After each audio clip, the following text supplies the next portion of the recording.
नारी नरक का द्वार कहने वाले शंकराचार्य जी को हम आदर्श क्यों माने? पराई स्त्री नरक का द्वार है यदि उसको वासना की दृष्टि से देखा जाए तो।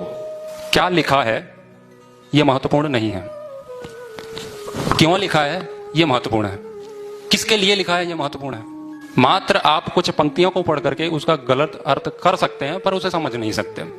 अब कोई व्यक्ति मोक्ष की ओर जाना चाहता है, वो संन्यास लेना चाहता है, तो उसके लिए हर वो चीज नरक है जो उस मार्ग में बाधक है, और उसमें सबसे बड़ी बाधक स्त्री ही है। और ऐसा नहीं है कि वो स्त्री के लिए है, यदि उस बात को कोई स्त्री पूछेगी तो निश्चित रूप से उस स्त्री के लिए एक पुरुष बाधक है, तो वो दोनों ही एक दूसरे के लिए बाधक हैं। यदि आप अर्थ के पीछे भी बहुत ज्यादा भाग रहे हैं तो अर्थ भी आपके लिए नरक का द्वार है। नहीं तो हमारे यहाँ तो कहा ही है, यत्र नार्यस्तु पूज्यन्ते रमन्ते तत्र देवता। पुरुषों के लिए नहीं कहा, उपनिषद में कहा है स्त्री दर्शनात् संकल्प सिद्धि।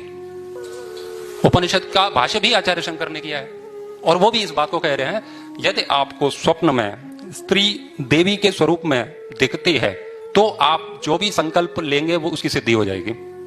पुरुष के लिए नहीं कहा है। स्वप्न में कोई स्त्री आती है, उसको देवी के भाव में वो देख रहा है, लक्ष्मी समझ के देख रहा है, सरस्वती समझ रहा है, तो यदि उसका इतना पवित्र भाव स्त्री के प्रति हो जाता है तो वो संसार में जो चाहेगा वो प्राप्त कर लेगा। इतनी उच्च महिमा स्त्री को दी है उपनिषदों में। तो ये एक बात को लेकर के विवाद किया जाता है, वो ठीक नहीं है, उसको समझना चाहिए कि वो क्या दृष्टि रही है।